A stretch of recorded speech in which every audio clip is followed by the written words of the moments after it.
Bien, si están viendo el globo terráqueo ahorita en la pantalla, Javier. Sí, licenciada, se ve. Bueno, es que me pareció congelado en el otro dispositivo. Bien, como iniciamos tema, pues vamos a movernos en el mapa. Básicamente, esta es la región en la que hemos estado trabajando la unidad 1 y la unidad número 2. Pero pues hoy nos vamos a mover hacia lo que se llama el lejano oriente y ese está constituido por dos regiones, al menos para estudiar en esta materia, que son las de la India y luego China en esa región. Bueno, cerca de China está Japón también. Japón no lo vamos a alcanzar a ver, igual que sobre África. Eso queda, no nos alcanza el tiempo, siempre es igual, son muchos temas pues, para la materia. Pero vamos a alcanzar a ver estos, que esos tienen mucha más incidencia en las siguientes historias que ustedes van a ver. Entonces, bueno, hemos trabajado acá. Lo último que vimos fue el desarrollo de dos culturas que al mismo tiempo desarrollan, o más bien dos religiones que al mismo tiempo desarrollan cultura. La de los seguidores de Cristo, que se llamó paleocristianismo, y luego cómo esa se convierte en el cristianismo romano. A través de eso se va a estudiar luego en la historia 2 como imperio bizantino. Luego vimos el Islam, se desarrolla en la región árabe, que se está viendo por acá, y luego se expande pues mucho del territorio que antes fue también territorio romano. Y hacia el oriente se expande hacia la región de Mesopotamia y de Persia. ¿Qué es lo que encontramos en la actualidad acá? Pues Irak en esta región y en esta Irán. Irán, pues ustedes saben que es noticia en las últimas semanas por la pues, situación que se está pasando en esta región, la inestabilidad por ataques ahí entre dos naciones. Bueno, más de dos ahora. Tenemos también acá Pakistán y tenemos Afganistán. Pakistán está también en litigio con India. Se han estado atacando en las últimas semanas también. Son cosas que pues se han repetido a lo largo de la historia. Y nos interesa en este momento para la clase esta región de acá. Y luego vamos a ver también un poco hacia el resto del territorio de India. Hacia la zona norte tenemos Nepal, acá. Y pues Myanmar, Bangladesh y otras más por acá. Tenemos también Sri Lanka en esta región. Y la península llamada Indostán, que es esta que vemos aquí. Y esta pues tiene relación de alguna forma más que la parte económica con esta que hemos estado trabajando en los meses anteriores. ¿Y por qué? Bueno, los griegos cuando atravesaron esta región de la mano de Alejandro Magno, pues llegaron hasta la zona norte, nororiente, o noroccidente, perdón, de India, acá. Y cuando iba de regreso es que él muere pues en Babilonia. Entonces los griegos llegaron hasta acá también. Luego romanos también hicieron incursiones en estas regiones y pues es donde se da como la mezcla de diferentes pues, culturas. Así es que pues ya ubicados geográficamente pasamos al mapa. Kelly, según entiendo, dice el hinduismo se ocupa un mantra que es semejante a Dios llamada Hare Krishna. Sí, sí, es de lo que uno de los que se utiliza. La parte de la religión, como por cuestión de tiempo, pues lo vamos a ver, nada más que es como que les presento, pero pues India es muy rica en cuanto a religiones. China lo es igual, lo vamos a ver luego en el siguiente tema. Son muy ricos en cuanto a religiones, especialmente filosóficas. Por eso algunos dicen, no, es que no son religiones, más bien son filosofías de vida las que ellos tienen. Entonces, vamos a comenzar con el arte de la India antigua. Y bueno, la ubicación geográfica ya se las explicaba. El origen de la cultura en esta región es básicamente esta zona, el Valle del Indo. Y el Indo es el río que ven acá. Tenemos el Ganges y el Brahmaputra en esta región. Esos son los tres ríos. Siempre acuérdense, las culturas las primeras culturas que desarrollan historia, desarrollan una escritura, organizaciones sociales más complejas, siempre están vinculadas a los ríos. Tenemos, acuérdense, Mesopotamia por acá, Egipto en esta zona de acá, la del Valle del Indo, y hacia la región China, la China actual, pues tenemos la región del río Amarillo. Entonces, es toda esa región pues bastante rica en cuanto a culturas desarrolladas cerca de los ríos. Por eso le llaman fluviales.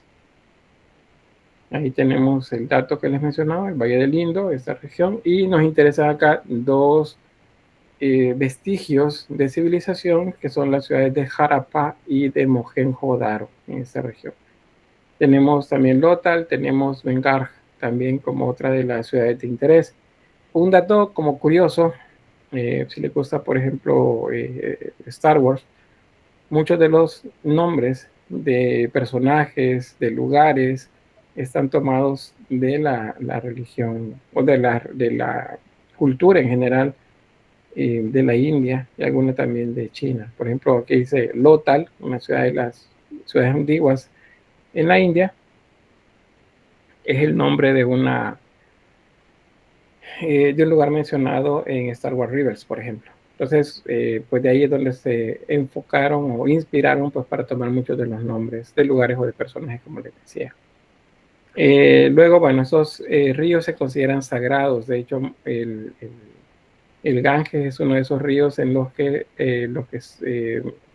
son como muy religiosos, esperan morir justo en la orilla de ese río, y que luego su cuerpo sea depositado en el río.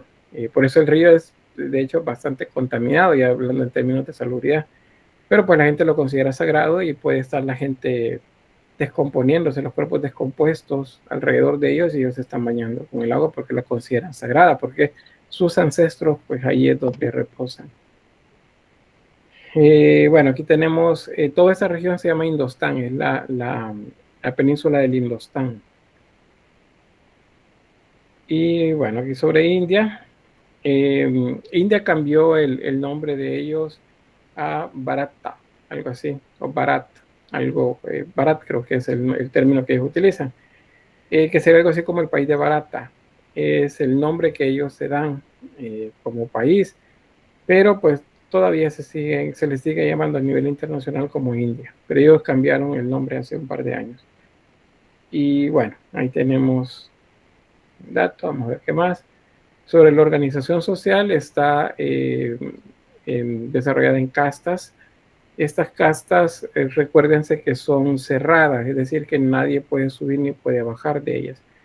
Pueden salir, eso sí, pero no van a caer en la anterior o en la superior, sino que van a caer acá, donde están los marginados, en la inferior. Daniel le dice, vale, no hay problema. Entonces tenemos en la parte más alta a los brahmanes. Los brahmanes se consideran como sacerdotes, como conocedores, como intelectuales. Luego tenemos los kshatriyas, que son gobernantes y guerreros. Luego los vaisyas, que son comerciantes, agricultores y ganaderos. Aquí están los artesanos también.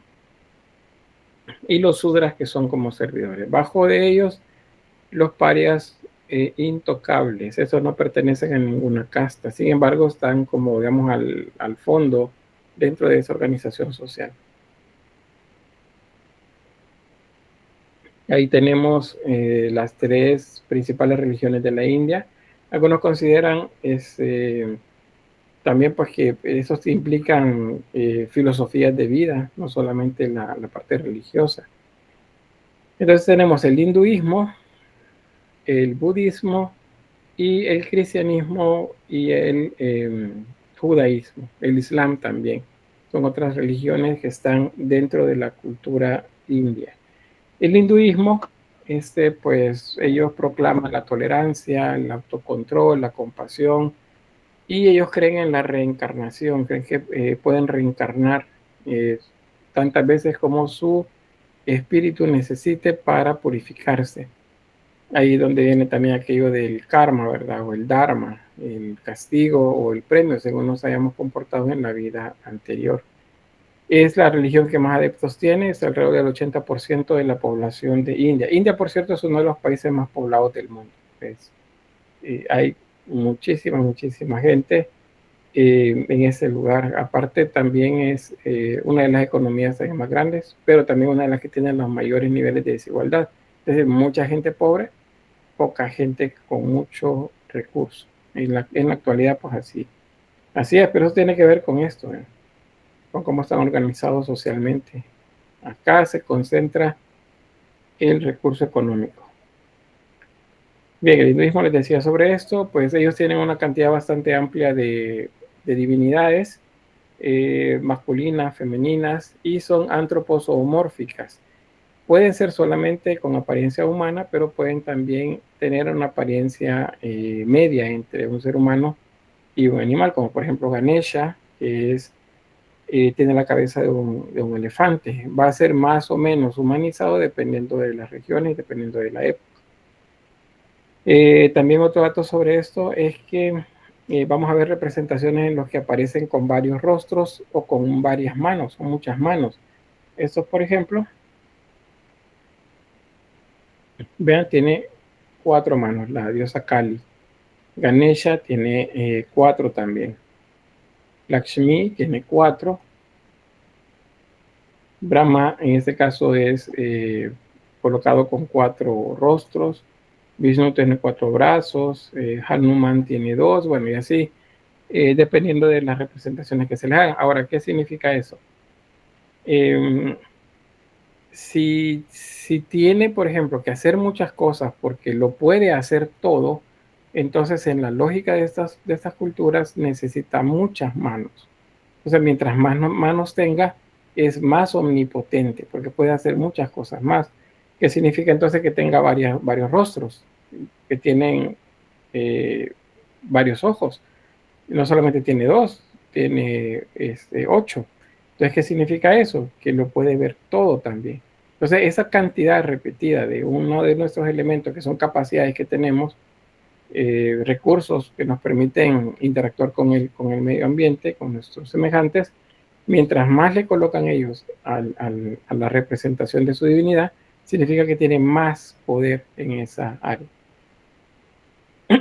Luego tenemos el budismo.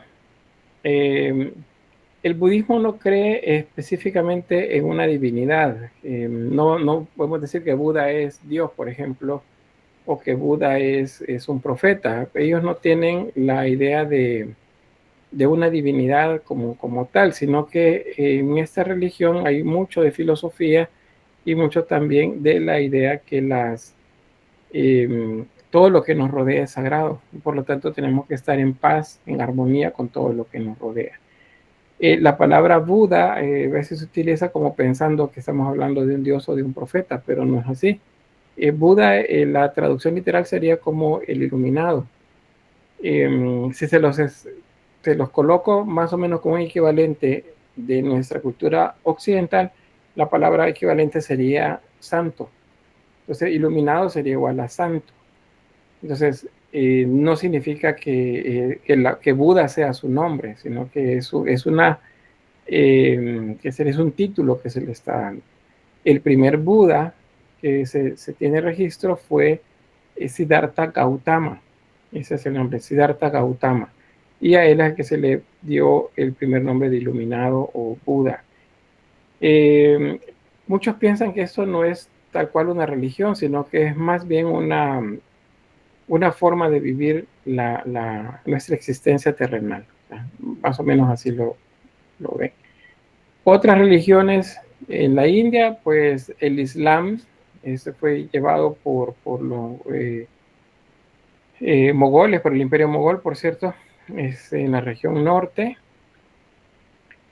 Durante muchos siglos hubo por ahí pugnas entre el hinduismo y el budismo. Eso terminó hace alrededor de 100 años, también con la separación del imperio inglés sobre la colonia que tienen ellos ahí. India básicamente era una colonia de Inglaterra. Entonces, cuando eso termina, luego de la Revolución Pacífica que lleva ese personaje Gandhi, el Mahatma Gandhi, y pues se retiran y entonces queda ahí un poco de que sería de inestabilidad porque el Islam pues pretendía controlar prácticamente todos, pero pues los hinduistas son más, entonces pues ahí quedaron como minoría, pero depende de los lugares, pues hay algunas zonas en las que hay más control de parte del Islam. Y luego se da también un sincretismo en esa cultura. Por eso en el video que les puse al inicio pudieron ver pues algunas cosas que las hemos visto en el Islam, pero que en ese contexto no es Islam, es hinduismo. Entonces se produce esa mezcla de las culturas, de sincretismo es la palabra. Luego tenemos el sijismo, pues alrededor de 1500 después de Cristo, y es pues debido pues a esa pugna que les decía. Entonces aparece por ahí una religión que pretende conciliar las, eh, los conceptos o las creencias pues, de ambas religiones.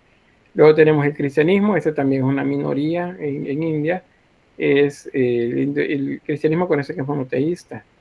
Y bueno, fíjense que tengo un par de amigos que han andado para arriba y para abajo en el mundo como misioneros. Hay un amigo que es misionero cristiano evangélico, y pues él estuvo bastante tiempo en India, y luego él me dice, bueno, acá en América los cristianos nos peleamos, me dice, que si yo tengo la verdad, que si otro tiene la verdad, pero allá nos toca unirnos, me dice, porque si no, pues nos puede ir mal. Entonces, en la región donde él estaba, cristianos católicos y cristianos evangelistas, pues coincidían bastante en actividades, porque de esa manera se conglomeraban más, es decir, había un grupo mucho más grande, porque si no son minoría, y dependiendo de algunos lugares a los que iban, según me contaba, pues estaban en peligro, porque pues el hinduismo también es bastante cerrado, y en mucho también es un tanto intolerante a otras religiones. Pero pues ahí la experiencia que les comento de un amigo pues, que anduvo en misión en esas regiones. En la actualidad, muchos cristianos están siendo perseguidos en la zona del norte, especialmente de la India. Bueno, hay diferentes maneras de ver la cronología, el contexto temporal de la India. Esta es una, la civilización del Valle del Indo, que es la primera, no del Lindo, sino del Indo, así porque se ve como que digo del Lindo, pero es del Indo. Es la que les mencionaba, que se desarrolla cerca del río Indo, y principalmente pues dos ciudades, Mohenjo-Daro y Harappa, las importantes. Luego una época donde pues son los Vedas los que gobiernan. Es una época del aparecimiento también de la escritura en esta región. Es una escritura jeroglífica, por cierto, en un primer momento. Luego el reino de Magala, luego el de Maurya, y así pues se van ingresando también otras religiones, y pues termina ya entre el siglo quinto o sexto antes de Cristo hasta el siglo tercero antes de Cristo. Luego, pues India sigue su desarrollo hasta el equivalente a nuestra época moderna en la región occidental. Aquí tenemos algunos de estos periodos: el védico, el brahmánico y el de los imperios. Esta es otra manera de ver también la periodización. Vamos a ver acá un poco de cada uno de ellos y la producción artística que tuvieron. Esta es la de Mohenjo-Daro y Harappa. Les decía, son dos ciudades que tienen un auge en la región del Valle del Indo, y si se fijan la fecha 2500 a 1500 antes de Cristo, estamos hablando de la época de desarrollo de las culturas sumeria y acadia en Medio Oriente. Entonces hay ciertas cosas en las que se parecen, y dice, bueno, ¿por qué se parecen? Pues porque eran básicamente vecinos, no eran vecinos cercanos, pero estaban relativamente cerca. Los lazos comerciales seguramente les permitieron pues conocerse y compartir pues cultura. Entonces se han encontrado el desarrollo de de ciudades bastante complejas, palacios, templos, grandes plazas, y muchos también el desarrollo de tecnología aplicada a la agricultura. Eso es, por ejemplo, los canales de irrigación. Entonces pueden ver ahí dos ejemplos, una vista aérea de las ciudades, como era, y una vista, pues, ¿sí, Daniela? Sí, Daniela.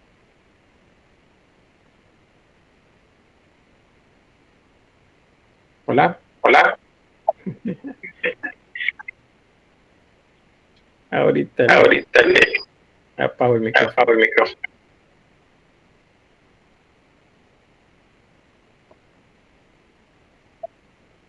Ya, quiero ver. Ya no tengo eco. Bien, entonces estas ciudades han sobrevivido al paso del tiempo porque tenían, no solamente construyeron con adobe, sino también con ladrillo cocido. Entonces, aparte de la piedra, pues eso les permitió que al menos los cimientos de todas estas construcciones se mantuvieran pues, bastante completas. Estas son esculturas encontradas en este lugar. Vean que siempre la figura femenina siempre está presente.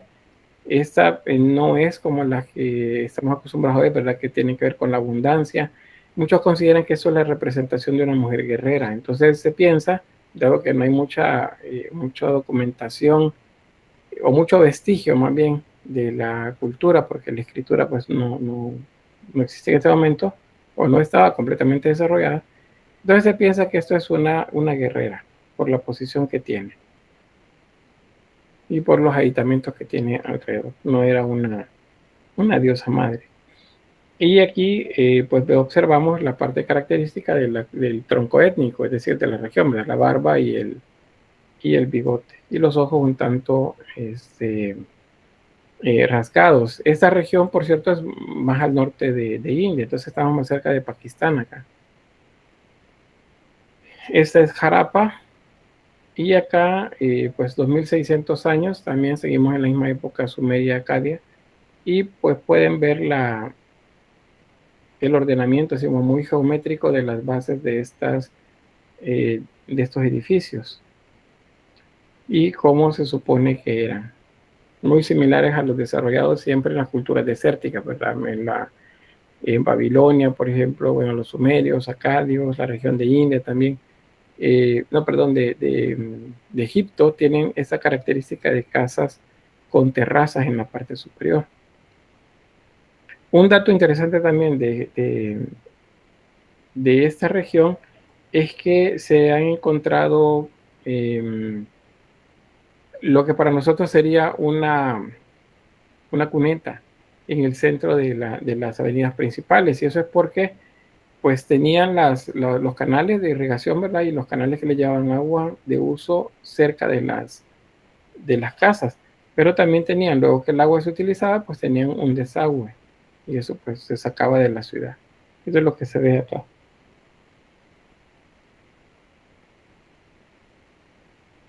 ¿Preguntas acá?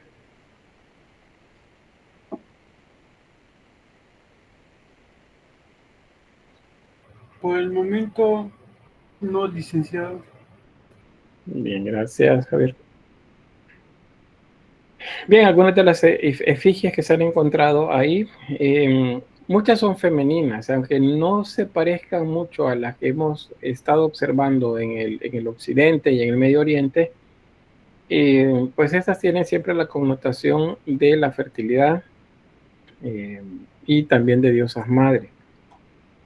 Salvo la imagen que les mostraba al inicio, ¿verdad? Antes de Mohenjo-Daro y Harappa, que piensan que era como una guerrera por la posición que tiene en las manos, pero estas se piensan que pues están asociados al culto siempre de la agricultura y por lo tanto es relativo a la fertilidad.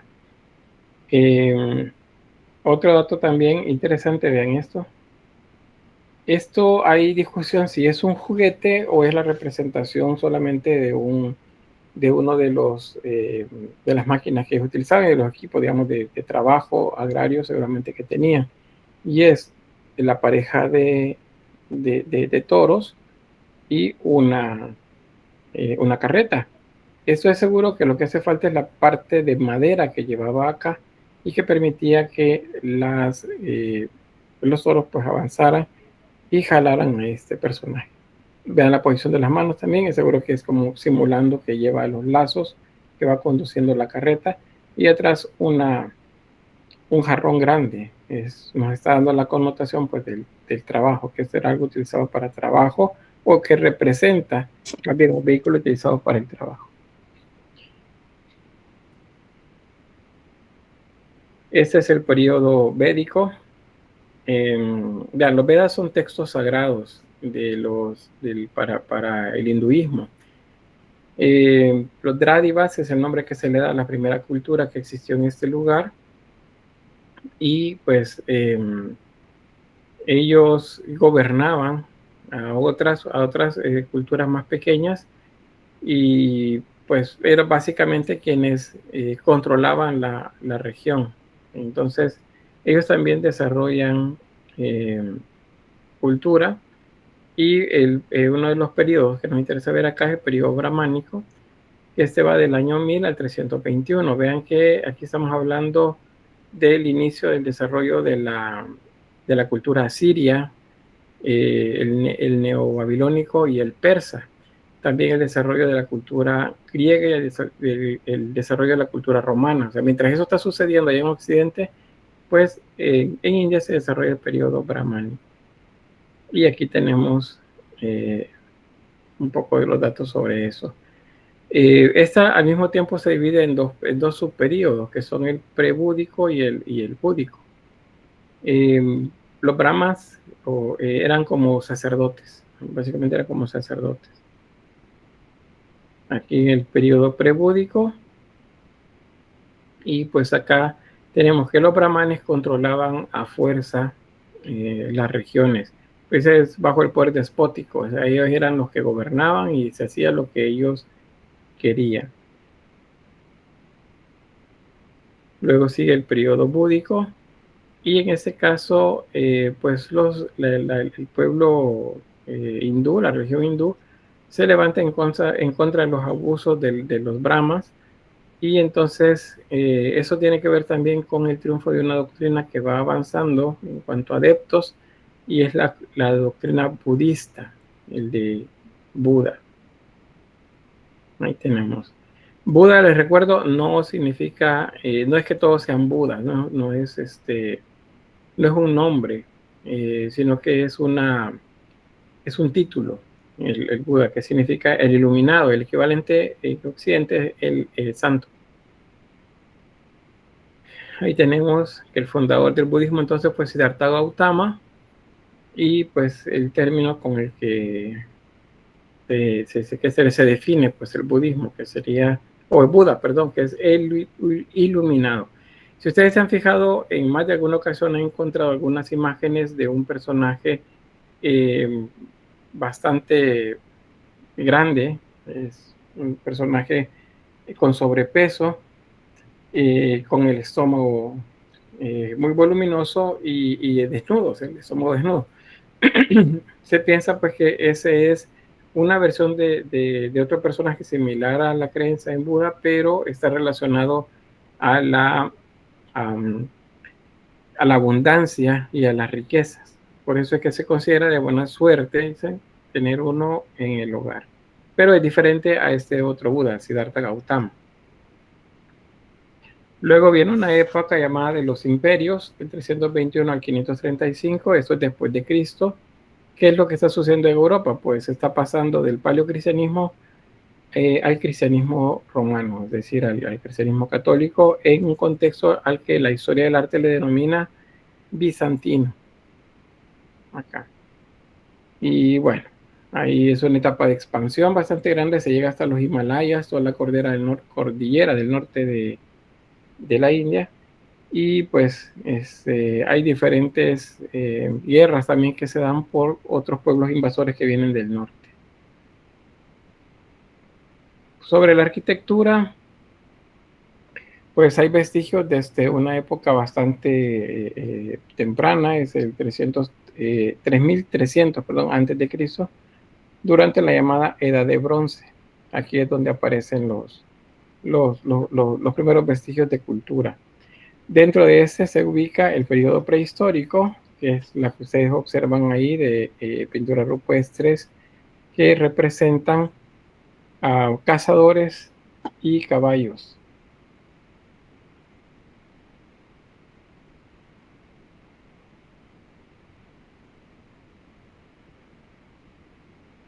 Ahí tienen varios. Bien, Bimbetka es el lugar donde fueron encontrados estos. Luego tenemos el llamado primer periodo urbanístico, ese se da durante la Edad de Bronce, y pues Jarapa es de esas primeras ciudades. Ya les mostré algunas imágenes de ella. Causambí correspondería al segundo periodo urbanístico, ustedes vean 1225 al 320 antes de Cristo, es decir, antes del desarrollo aún del Imperio Romano.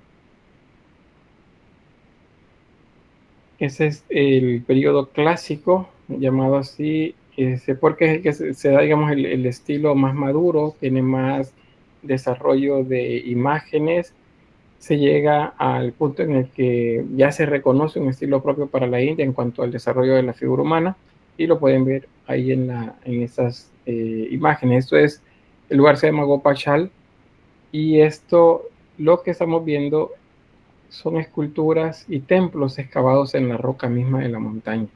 Estos no fueron hechos aparte para ser agregados acá, sino que fueron hechos en las montañas.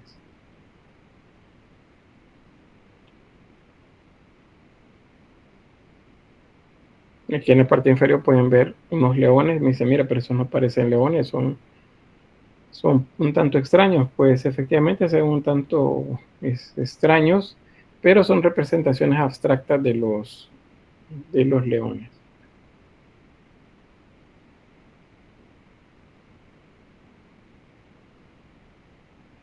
Este es otro lugar excavado en la roca, se llama Pandableni. Y pues ahí vemos.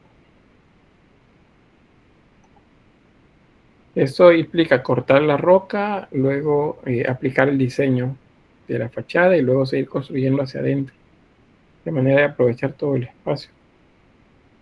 Ahí tenemos un interior.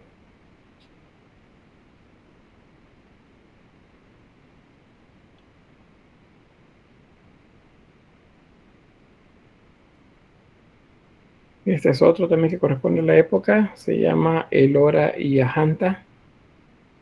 Ahí tiene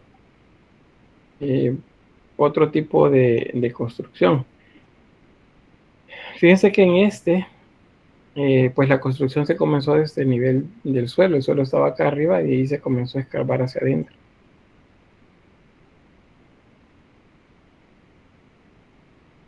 Ahí tenemos obeliscos y tenemos también esta cantidad bastante amplia de escultura. Este es otro lugar, vean que está excavado en la roca siempre y está en un risco. Este lugar fue encontrado de manera casual por un cazador que andaba pues siguiendo su presa. El animal que quería cazar corrió bastante rápido y pues se metió por una zona que él no conocía, y cuando intentó salir pues se encontró con este lugar. Al menos es lo que dijeron para el público, ¿verdad? Sobre cómo fue que se construyó.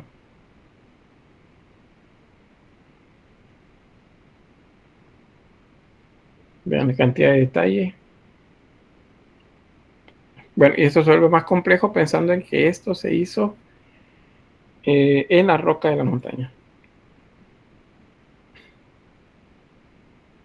En la región de Ajanta también tenemos algunos templos budistas. Estos lugares se ocupaban como centros de meditación también. Y pues ahí hay mucha escultura en los laterales de esos lugares.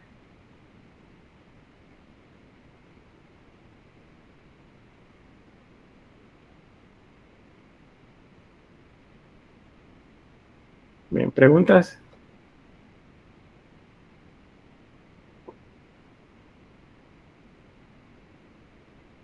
No, todo claro. Seguro que todo el mundo está en la clase, no andan en otros menesteres. Bien, sí, Javier. Pues estas estructuras las construían dentro de una montaña, o sea, dentro de una gran roca. Esta sí, estas. Esta sí, la vemos la roca de la montaña, se utilizaba para básicamente que sirviera como espacio para la arquitectura y para las decoraciones escultóricas. Estas de acá no. Estas eran construidas ya en planicies y son templos diferentes. Estos templos también dependen de dos estilos principales que hay en la India, que son el Nagara y el Drávida. El Nagara es el que tiene como una base cuadrangular y luego se va como doblando, digamos, de la mitad se va haciendo como más curvo hacia arriba. Y el otro es el Drávida, y el Drávida básicamente son como terrazas una sobre otra, y nos da la apariencia como si fueran pirámides escalonadas, algo así se ven. Entonces, esos son como los dos tipos. Hay una más que se agrega, algunos lo mencionan, más en el centro de la India, que es el llamado Besara, pero principalmente van a encontrar siempre el estilo Nagara y el Drávida. Estos son otro elemento arquitectónico de la región, las estupas, estas, y estos son monumentos, perdón que hay un error aquí de pala, para la peregrinación para la peregrinación budista. Acá. Si ustedes ven esos canales de, como canales de historia o algún otro de esos que dan en cable, pues en esos programas en los que nos hablan de extraterrestres por todos lados, dicen que estos fueron hechos pues por fuerzas externas a nuestro mundo. Pero pues a partir de lo que hemos visto durante todo el ciclo, ¿verdad? Que podemos decir que no, esto el ser humano lo llegó a hacer, pues con las dificultades que pudo haber tenido, pero lo llegó a hacer el ser humano. Y tenemos otro más. Este sí es excavado en la roca, man. Pero en general los que encontramos así sueltos, esos son por aparte. Otras estupas.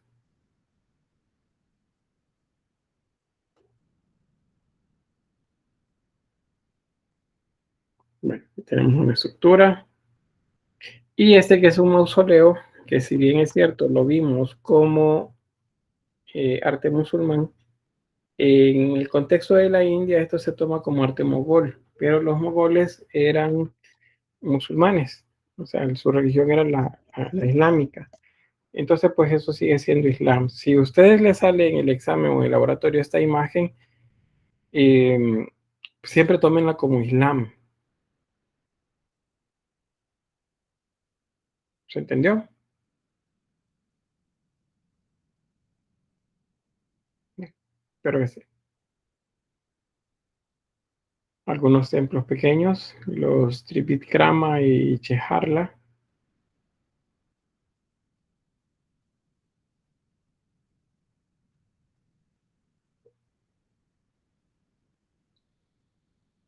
Y aquí, bueno, tenemos otros. Eso corresponde a entre el siglo VI y el siglo XIII después de Cristo. A eso se le llama Edad Mediana Temprana.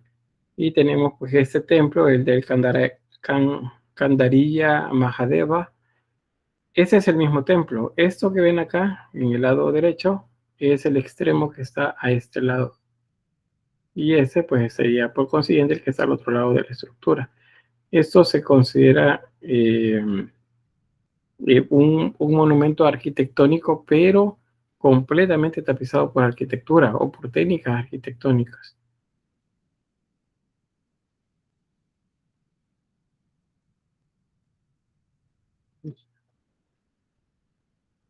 Estas son de las paredes llenas de mucha decoración en relieve. Esta pues tiene una connotación erótica, es arte erótico, pero no es como en el caso de los romanos, ¿verdad? Que era solo por la diversión, por el placer, sino que eso tiene cuestión de pensamiento ritual. Y ese pensamiento ritual está vinculado a la agricultura. Tenemos otro ejemplo más.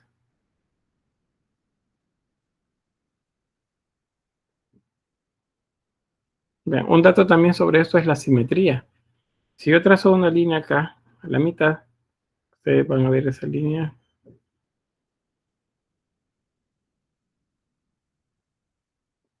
Otro más, vean la simetría.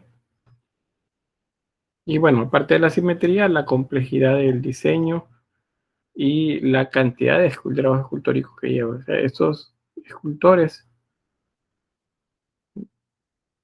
tenían pues un trabajo bastante depurado y complejo. Vean, miren, un arco lobulado, este parece que es de origen eh, bizantino, pero lo encontramos y bueno, el de la región de España, más bien ahí donde lo encontramos, pero en la época bizantina también. Este se llama lobulado.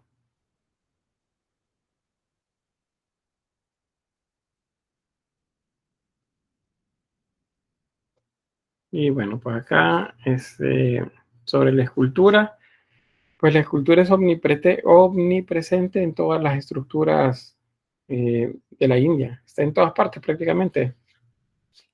Eh, la representación anatómica es bien característica, hay una proporción, sí, pero no es una proporción, eh, digamos, como armónica, pero que sin embargo le da el estilo o las características propias pues al estilo escultórico de la India antigua.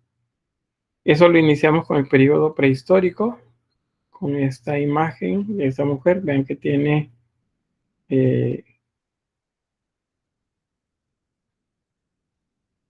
tiene elementos como rituales por ahí. Eso es del hinduismo. Acuérdense que el hinduismo es religión. Entonces, a partir de la religión hinduista, la creación de imágenes de sus dioses y diosas. Y tenemos otros. Y en cuanto al budismo, pues el budismo también realiza esculturas. Vean que estas son excavadas también en la roca. En la roca. Y como para ver el tamaño de la gente, miren.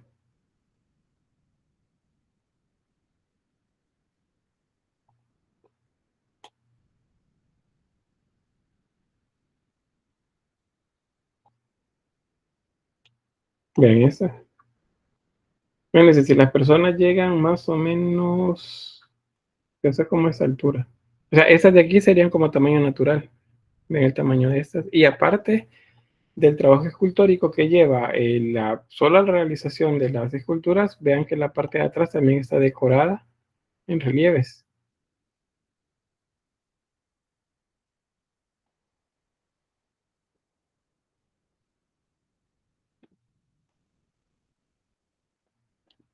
Y bueno, otra vista. Ese es en Longmen, eso me iba a decirle el nombre del lugar. Longmen en China. Esta es en Leshan y en Bamiyan. Esta de Bamiyan, pues medían arriba de 20 metros de altura. Y resulta que estas fueron dinamitadas por los talibanes hace 24 años más o menos. Y bueno, no solamente fue eso, sino que muchas de las esculturas de la región fueron destruidas eh, por los talibanes. No, no es que crean, bueno, así la dejaron, no. Es que esto era lo que había por el daño que por los siglos tuvo, pero destruyeron básicamente todo el complejo. ¿Por qué? Porque lo consideran contrario al Islam.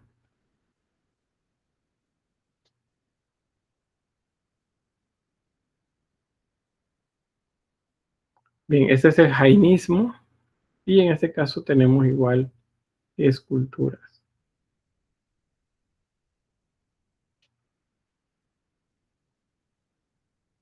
Bien, y aquí otra vez el templo de Candarilla Mahalet. Es el que se conoce como el templo del amor. Bueno, yo sé que por aquello de los filtros religiosos que tenemos, cuando vemos estas cosas decimos, esas son cosas pecaminosas. Y bueno, que todo lo que se dice acerca de eso, pero resulta que para ellos es una manera de honrar la fertilidad. Entonces, así como se observa ahí, pues básicamente lo que están haciendo son rituales vinculados a la fertilidad. Y ahí pues, se pueden ver las simetrías. Si cortamos a la mitad la imagen, lo que está a la izquierda está a la derecha en cualquiera de sus direcciones. Eso es como la idea, digamos, de los templos y lo lleno que estaban de esculturas. A eso se le llama barroquismo. No es estilo barroco como tal, porque barroco lo vamos a ver luego en Europa en el siglo XVII, XVIII, pero acá también a eso se le puede denominar barroco.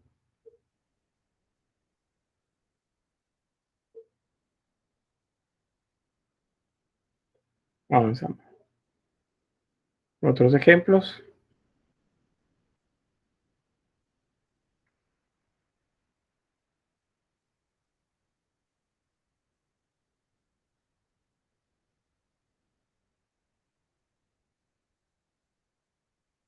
¿Preguntas o comentarios sobre las imágenes?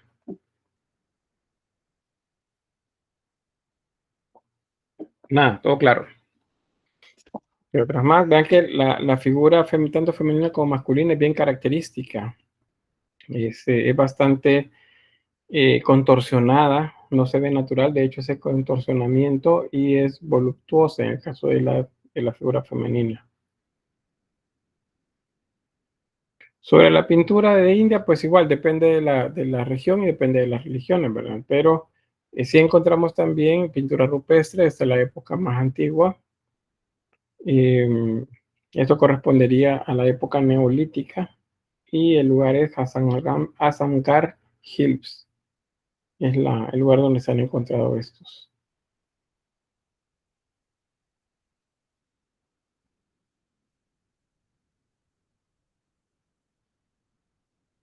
Voy a acercarles por acá. Bien. Siempre la idea central del personaje de Buda. La postura, dice Erika Sofía, se parece a la postura que tenían las esculturas de Grecia. Un poco sí el contraposto, creo que fue acá. Voy a regresar por lo de la pregunta. Sí tienen un poco el contraposto, pero no es tan estudiado a nivel anatómico como lo fue el griego. Lo griego sí, eso que veíamos era la manera como el cuerpo se posicionaba en el descanso, en el reposo y en la actividad. Esa tiene que ver un tanto más con la parte como sensual, no sexual, sino sensual de las imágenes. ¿Sí, Diana? Sí, Lick, buenas tardes. Mire, estaba viendo de que en la imagen anterior habían como figuritas pequeñas. Sí, Eso me... estas son igual jerárquicamente representarían personajes de segundo orden, digamos sirvientes, por ejemplo, de una casta diferente. Y la casta principal es la que aparece acá. Estos no necesariamente representan divinidades, sino príncipes o pues personas de la élite. Oh, ok. Uh-huh. Ese es como bien inconfundible, ¿verdad? Yo creo que en este examen sí les va a ir bien porque es inconfundible. Tenemos paleocristianismo, Islam, India y China, que va a ser fácil, ¿verdad? Pero eso sí, ¿verdad? Hay que estudiar bastante. Bien, sobre la pintura estábamos acá, la pintura budista. Ya le podemos hacer por ahí unas cuevas, que es donde los budistas se iban a hacer meditación. En estos lugares donde meditaban, pues es donde ellos desarrollaban las pinturas. Bueno, creo que tengo que retroceder más bien. Ya les muestro. Acá, esta de acá. Ven aquí arriba. Sabíamos que eran como las habitaciones que ellos tenían y en esos lugares se sentaban a hacer meditación. Entonces, esos lugares de meditación que tenían es en donde se han encontrado este tipo de pintura, bueno, esta y esta otra también por ahí. Entonces, es la representación de mujeres músicos. Y bueno, la parte de la desnudez, que denota sensualidad también en la imagen, y el baile. Tiene contorsionados los dedos y los brazos. Y luego el atavío ese con muchos adornos en las orejas, en la nariz, en los brazos. Pues eso es como bastante característico también de la cultura de la India. Y que otras más, la doncella de Sigiriya, y es igual.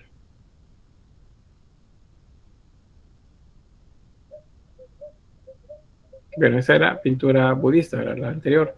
Este es hinduista, el templo de Brihadisvara, y pues adentro lo que encontramos es esto. Una divinidad que se encuentra tocando un instrumento, bueno, varios instrumentos al mismo tiempo, en 4 brazos, y otras que les están ayudando a tocar acá también.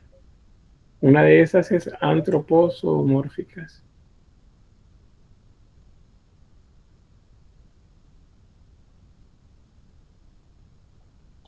Bien, la paleta de colores es bastante reducida y en general la pintura pues se aplica de manera plana.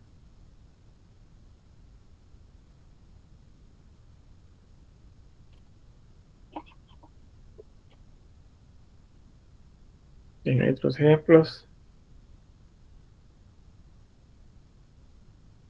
y diversas representaciones. Pues, fíjense que en muchas pinturas de las que encontramos de la India hay bastante imagen que hace referencia a mitología, aventuras, a trabajos que tienen que hacer los dioses dentro de,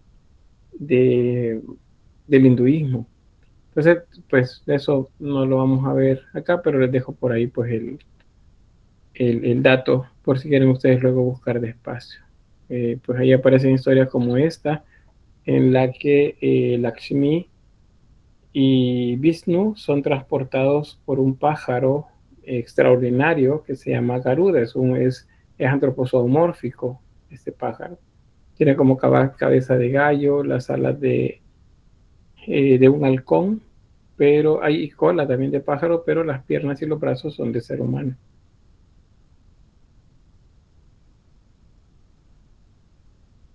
Otra pintura. Acuérdense también que si por ejemplo, estamos hablando de la religión islámica en el contexto de la India, pues es igual que en otras culturas no vamos a encontrar muchas imágenes, porque pues se respeta la idea de que la imagen del profeta no se puede representar.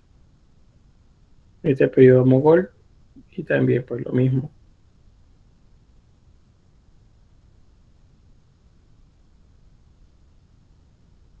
Bueno, ahí está. Y bueno, por acá la escultura polícroma, como lo pueden ver ahí, la pintura básicamente estaba completamente pigmentada, solo que nosotros la vemos de manera diferente, ¿verdad? Vamos a ver por acá. Es porque la pintura se ha caído, pero en su origen es de esta manera la escultura, es polícroma. Y bueno, nos quedamos hasta ahí entonces con la cultura de la India. No sé si hay alguna pregunta. Sí, Daniela Abigail. Buenas, Lick. La Bueno, pintura en la figura humana no seguía algún canon. no tengo ahorita el dato de canon aplicable, sino solamente del estilo, que el estilo es frontal en la mayor parte de ellos, pero también se acepta la contorsión de la figura, es un tipo de contorsión bastante amplio, pero no un canon. Ahora, por la altura y por las formas, como lo ven ahí, que todas se parecen, es seguro que había un canon aplicado acá. Pero pues el dato ese sí no se los he encontrado. En español, fíjense que es bastante complejo encontrar así como que información detallada del arte de la India. Entonces, algunas de estas cosas que les he estado contando hay en inglés, entonces le he tenido que revisar en inglés, entonces no he encontrado hasta ahorita sobre Cano. Jessica pregunta que si tenían una cultura funeraria, pues depende de la religión, pero si hablamos del hinduismo, pues las piras funerarias, es decir, que los cremaban según los diferentes niveles de purificación que tenían ellos a nivel de religión. Entonces, a partir de eso, por ejemplo, a la hora de morir, ellos podían pedir que su cuerpo fuera lanzado a las aguas del Ganges o, eh, o cremado en las riberas del río Ganges, también que es el río sagrado. Y dependiendo de eso, ellos reencarnaban o no reencarnaban. Entonces, por ahí es donde va eso de la cultura. Pero la cremación se acepta, la inhumación también. Y la otra que esa no recuerdo cómo se llama, que es el colocar el cuerpo, como envolverlo y luego atarlo a algo que lo lleve hacia el fondo del río. O sea, lo llevan en una barca y luego lo dejan que caer en el agua para que se vaya hacia el fondo. Bueno, no debe de ser para nuestros ojos así bastante, no debe ser como muy grato, pero el río Ganges, imagínense ustedes, ven y a toda la orilla del río o a mitad del río, pues hay cuerpos humanos descomponiéndose ahí, siendo comidos por las aves de rapiña o por los peces. Es como que bien compleja la situación eh, ahí. Creo que pues sí les voy a mostrar por acá. Vamos a ver algunas imágenes de esas. Esas no se las incluí porque pues no nos alcanza el tiempo, pero ahorita les muestro si hay imágenes.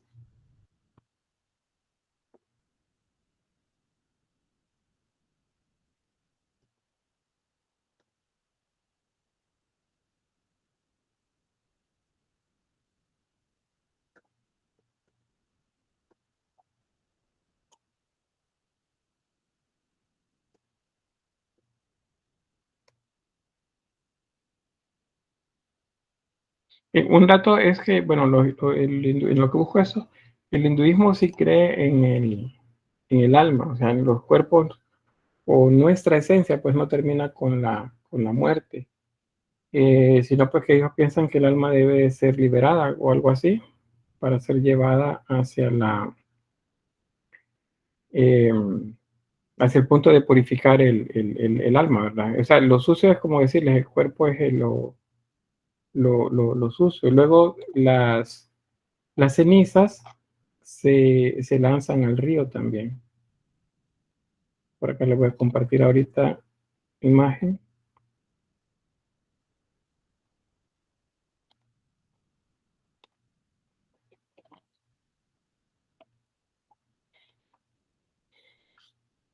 Creo que se mira, ¿verdad? Bueno, por ejemplo, acá en esta están preparando el cuerpo para la cremación. Acá. Ahí está el cuerpo envuelto, los troncos, y le prenden fuego. Aquí hay varias piras. Mira. Pira se llama así con P, pira, el, el montón de madera donde se coloca el cuerpo para ser cremado. Luego esas cenizas se juntan y luego la familia pues las puede dispersar. Eso es como un acto de liberación, veámoslo así, del cuerpo. O sea, el alma está atada al cuerpo, entonces hay que liberarle y para eso el cuerpo debe ser pues abierto o destruido, si lo quieren ver de esa manera.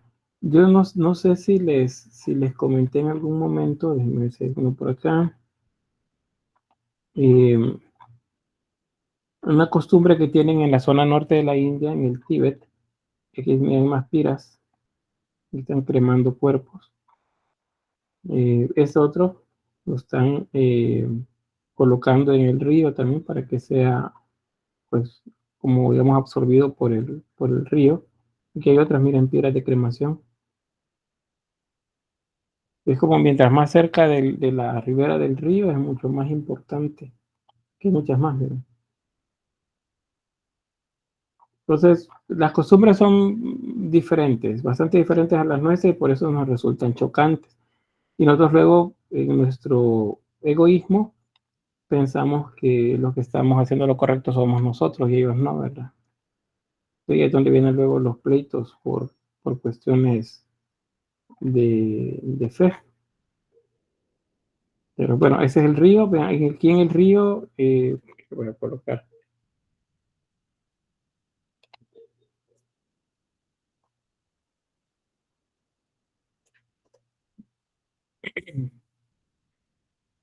Vean, toda la zona de la orilla del río.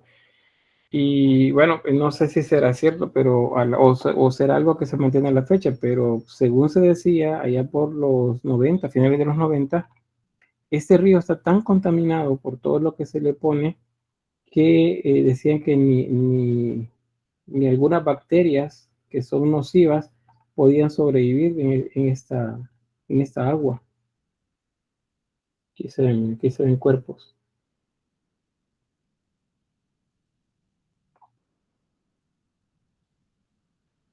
Bueno, no les voy a mostrar algunos ahí por cuestiones de respeto, ¿verdad? Pero pues así las panorámicas sí las podemos ver. Y se considera pues sagrado bañarse en ese río.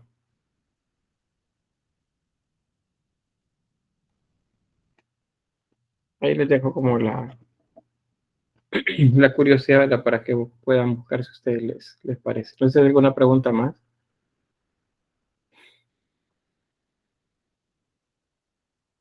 No. Diana Mireya, dígame. Sí, ¿hay algún contexto acerca del hinduismo? ¿Cómo contexto? O sea, como por así decirlo, ¿cómo fue el proceso como para que se reconociera como una religión? Porque, por ejemplo, en el caso de el budismo, sí hay un poco más de contexto. Pero en el caso del hinduismo, Es el periodo de los brahmas, donde el periodo védico más bien, donde los brahmas, que serían como sacerdotes, comienzan a constituir a partir de los libros que tienen, digamos, reglas a través de las cuales se debe regir las personas y establecen los elementos que tienen que ver con el origen y con el fin que debe tenerse para el alma. Y a partir de ahí, pues la religión fue creciendo. Para muchos, de hecho, eso de religión se mueve en medio también de la filosofía, o sea, una manera de ver la vida y de vivir. Pero básicamente por ahí hacia grosso modo. Voy a buscarles información y se lo voy a colocar por ahí en el grupo por si les quieren ampliar, ¿verdad? Porque no les tengo así como a detalle más información sobre el hinduismo. Sí les diré que a lo largo de los siglos, como es una de las más antiguas, sí se enriqueció bastante con mitos relativos a las divinidades y hay un origen también, hay no sé si por ahí va la pregunta, una genealogía de dioses hinduistas. Eso, o sea, todo eso sí existe. Creo que eso es lo que, no sé si por ahí va la pregunta. sí. Déjeme ver si encuentro algo por acá ahorita, hace más inmediato.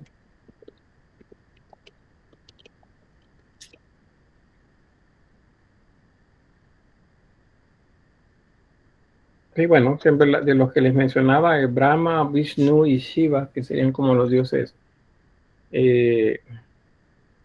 originarios, y a partir de eso pues se derivan otras versiones más. Hay historias de estas en las que se habla de cómo también la interacción que tienen con los humanos, en algunos casos hay hasta robos, por así decirlo, de mujeres que se las llevan, algo así como la idea de Zeus y bueno, todas las aventuras que tuvo. Dígame, Diana Mireya. solamente me estaba recordando, no estoy segura si estoy equivocado o qué, pero recuerdo de que a estos dioses del hinduismo eran conocidos como las calamidades. Y tiene el dato por qué decían de esa manera. Bueno, en sí el hecho que se le reconozca como a un dios calamidad es porque en sí, ¿qué? Eran dioses que como que castigaban a la humanidad por errores que habían cometido. Entonces los humanos le tenían miedo a estos dioses y a la vez respeto. Ajá. Sí, básicamente en las otras culturas que hemos visto sucede algo muy similar, ¿verdad? Debemos de temerles porque tanto castigan como premian según sea nuestro comportamiento hacia ellos. Y pues por ahí creo que va. Los que les mencionaba, Brahma, Shiva y Vishnu serían como una tríada sagrada. Y es a partir de ellos que derivan los otros dioses como divinidades secundarias. Entonces esos tres que les mencioné, Brahma, Shiva y Vishnu, serían la triada principal de la que viene el origen del resto de dioses. Hay bastante, fíjense, sobre esto, muchos en inglés, eso sí les diré, y quizás eso me ha detenido un poco también a mí como para aprender un poco más de esta cultura, pero digo a nivel personal, ¿verdad? No para la clase. Para la clase es justo lo que toca por el tiempo, pero a nivel personal sí a mí me llama bastante la atención la cultura de la India. Y de hecho soy un tanto como, que sería, no digo fanático, pero sí interesado, voy a decir, en la filmografía de la India. Ustedes saben que pues la India tiene una de las industrias más grandes bueno, la más grande del mundo de cinematografía. O sea, la mayor cantidad de películas a nivel mundial se producen en la India.